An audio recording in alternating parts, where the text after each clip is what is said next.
Inconceivable and extremely regrettable. That's how Japanese Prime Minister Yoshihiko Noda is describing the latest chapter in an escalating territorial dispute with South Korea.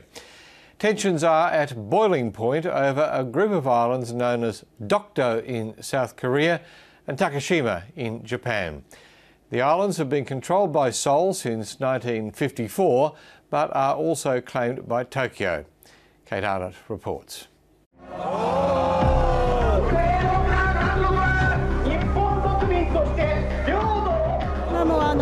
Takeshima is Japanese territory. I want all the Koreans who are there to leave.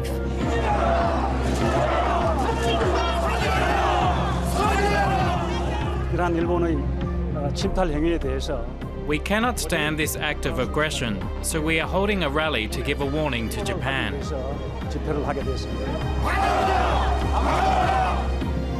These are the islands that have been the source of long simmering tensions between Tokyo and Seoul. In South Korea they're known as Dokdo, and in Japan they're called Takeshima. The islands lie in fishing grounds almost an equal distance from the two mainlands, and they're believed to contain natural gas deposits, potentially worth billions of dollars. The Japanese Prime Minister is so sure the islands belong to his country that he made it clear in an address to the nation at the end of last week. There is absolutely no doubt that Takeshima is historically and under international law Japanese territory. It is quite obvious that Dokdo is clearly South Korea's territory, historically, geographically and under international law. Relations took a turn for the worse in early August when Lee Myung-bak became the first South Korean president to visit the islands. You have guarded this territory. I would like you to be guardians to protect this territory and environment. Mr. Lee said the key reason for his trip was Japan's failure to properly atone for its brutal colonial rule of the Korean peninsula, and he called on Emperor Akihito to apologise for Japan's past. The visit triggered a flurry of protests in Japan.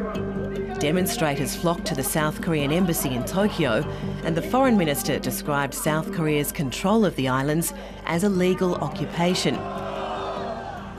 Then the Japanese finance minister cancelled a trip to Seoul. I cannot overlook the string of events concerning the South Korean president's visit to Takeshima and comments towards the emperor, which show a total lack of courtesy and hurt the feelings of the Japanese people.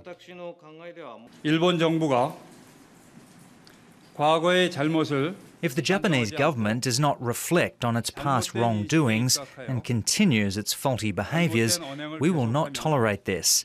Also, we clearly point out that these kinds of behaviours are very unfortunate for our bilateral relationship. As well as the address to the nation, the Japanese Prime Minister has been very vocal about the issue in Parliament. The recent visit to our territories of the island of Takeshima goes against our stance on Takeshima and is extremely regrettable. The government will take firm actions to deal with this.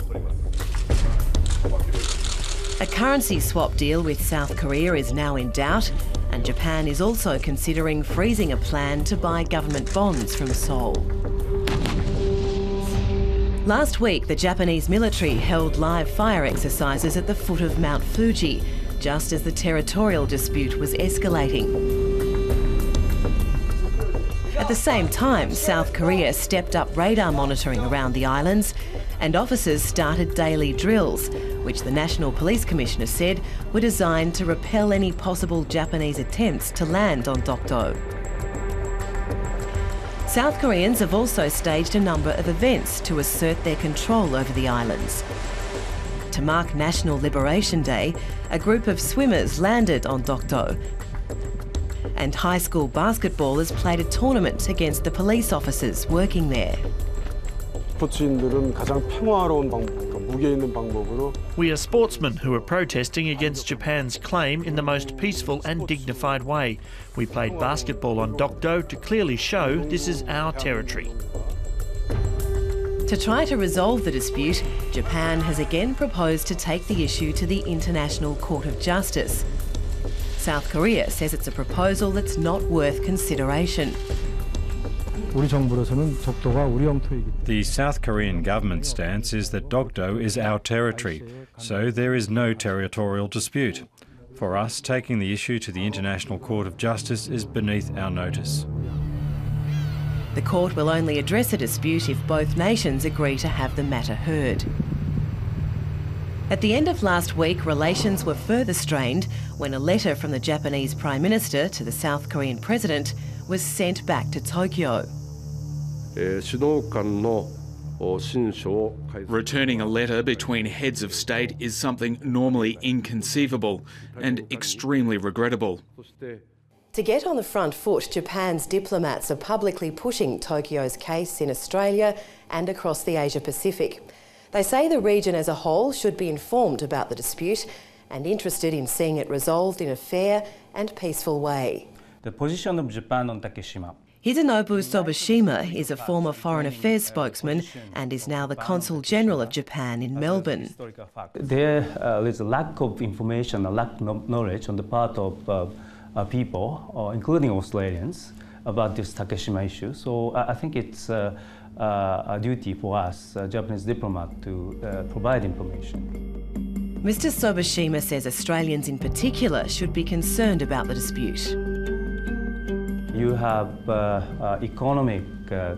important economic relationship with both Japan and Republic of Korea. So I think it's natural that Australia is interested in what's happening between Japan and the Republic of Korea. The United States too has important economic ties with the countries, and it's called on them to sort out their differences.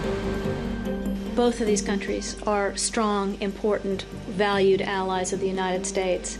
It's obviously not comfortable for us when they have a dispute between them, so our message to each of them is the same. Work this out, work it out peacefully, work it out through consultation. It's been relatively peaceful so far, but it might not be for much longer if neither side is willing to budge.